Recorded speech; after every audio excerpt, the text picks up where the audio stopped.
తెలంగాణకు వెళ్ళి మరీ ఓడిస్తా, రాహుల్ మోడీ కూడా కాపాడలేరు, పార్టీలు మారి అతి కష్టం మీద గెలిచిండు, మళ్ళీ గెలిచే సత్తా ఆయనకు లేనే లేదు, బీహార్ ప్రజలను తక్కువ చేసి మాట్లాడాడు, మరి నన్ను ఢిల్లీ వచ్చి 3 సార్లు ఎందుకు కలిసిండు, సాయం చేయమని ఎందుకు ప్రాధేయపడ్డాడు.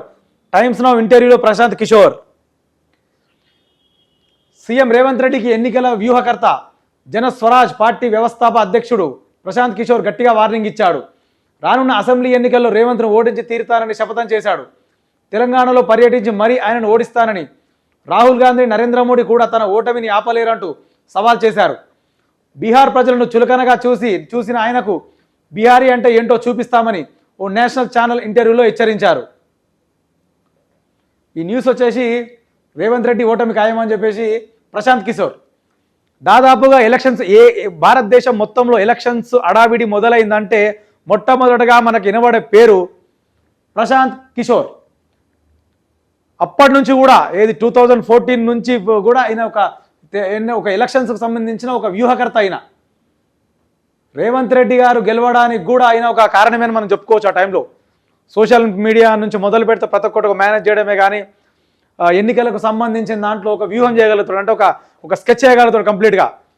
ఎట్లా గెలవాలి, ఎట్లా పోవాలి మన అంటే ప్రతి ఒక్కరు రేవంత్ రెడ్డి గారే కావచ్చు, మన జగన్మోహన్ రెడ్డి గారే కావచ్చు, చాలామంది కూడా ఈయన ప్రశాంత్ కిషోర్ని కలిసి ఆయన సలహాలు తీసుకొని ఆయన సలహాల విధంగా కూడా ఎలక్షన్స్ జరపడం అనేది చాలాసార్లు జరిగింది కూడా. అది తెలంగాణకు వెళ్ళి మరీ ఓడిస్తా, తెలంగాణకు వచ్చి కూడా మరీ ఓడిస్తాడు అంటే ఈయన చెప్తే పబ్లిక్ వినరో అది ఎలక్షన్ టైంలో తెలుస్తుంది. అది కానీ కాకపోతే తెలంగాణకు వచ్చి రాహుల్ మోడీ కూడా కాపాడలేరు అంటే దీని అర్థం ఏంటంటే దీంట్లో ఒక క్లారిటీ చెప్తా, మీకు క్లారిటీ చేసుకోండి, మీరే అర్థం చేసుకోండి.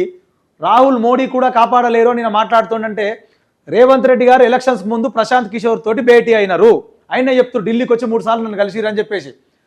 దీని అర్థం ఏంటంటే రాహుల్ అంటే కాంగ్రెస్ పార్టీకి సంబంధించిన లీడర్ కాబట్టి ఈయన కాపాడలేడు రేవంత్ రెడ్డిని అంటే ఒక అర్థం ఉన్నది. మోడీ కూడా కాపాడలేడు అంటే అర్థమైంది 2023 ఎలక్షన్లో అంటే ప్రత్యక్షంగా కాకుండా పరోక్షంగా మాత్రం ఈయన మాటలు బట్టి చూస్తే, ప్రశాంత్ కిషోర్ గారి మాటలు బట్టి చూస్తే మోడీ కూడా 2023లో కేసీఆర్ని గద్దె దించి రేవంత్ రెడ్డిని గద్దె మీద కూర్చోబెట్టాలనే కాన్సెప్ట్ తోటి పనిచేసినట్టు క్లారిటీ ఉంది. ఇప్పుడు ఈ మాటలు మనం అర్థం చేసుకోవచ్చు. ఇప్పుడు రాహుల్ గారు అన్నాడంటేనేమో ఆయనది వేరు, రాహుల్ గాంధీ గారిది, ఎందుకంటే ఆయన వాళ్ళ పార్టీకి సంబంధించిన వాళ్ళు ఒకటి. కానీ మోడీకి ఏం సంబంధం, ఈ మోడీకి ఎందుకు సంబంధము? అందుకే మోడీ కూడా కాపాడాలంటే చాలా అర్థం ఉంది దీంట్లో. మోడీ కూడా కాపాడాలంటే ఇంతకుముందు మోడీ కాపాడిర్రు అంటే దానిలో 2 రకాలుగా అర్థం చేసుకోవచ్చు మనం. ఢిల్లీకి వెళ్ళి కలిసినామంటుండు కదా ఆయన, ఢిల్లీకి వచ్చి నన్ను కలిసిరు అని చెప్పేసి క్లారిటీగా చెప్తున్నాను. రేవంత్ రెడ్డి గారు 3 సార్లు నన్ను ఢిల్లీకి వచ్చి కలిసిరు అంటే మోడీ గారు కూడా 100% బీజేపీ 2023 తెలంగాణ రాష్ట్ర ఎన్నికల్లో కీలక పాత్ర పోషించింది అని చెప్పకనే చెప్తున్నాడు. ఇది అందరూ మనం అర్థం చేసుకోవాల్సిన టాపిక్ ఇది. అంటే ఇండైరెక్ట్గా ఇప్పటికి కూడా రేవంత్ రెడ్డి గారికి మోడీ గారి గవర్నమెంట్, మోడీ గారి సపోర్ట్ 100% ఉంది. ఇటు చూడండి, ఈయన చెప్పిన ప్రకారమే, ఇలా ఎవ్వరం కల్పించి చెప్పేది ఏం లేదు.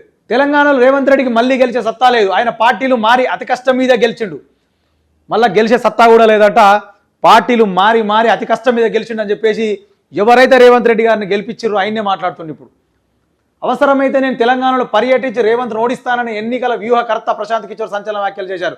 అవసరమైతే తెలంగాణ పర్యటించి తెలంగాణలో తిరిగి మరీ తెలంగాణలో రేవంత్ రెడ్డి గారిని ఓడగొడతా అని చెప్పేసి ప్రశాంత్ కిషోర్ గారు సంచలన వ్యాఖ్య చేస్తారు. ఇది ఖచ్చితంగా, ఎందుకంటే బీహారీని తక్కువ చేసి మాట్లాడి చెప్పేసి కోపం ఆయన దగ్గర ఉన్నది, అదే కోపం చూపిస్తున్నా అనుకోవచ్చు మనం.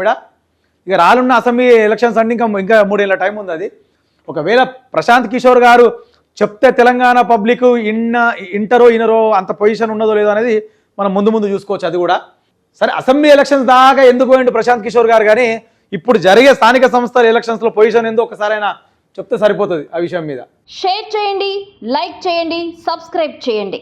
మరిన్ని వీడియోల కోసం బెల్ సింబల్ పై క్లిక్ చేయండి.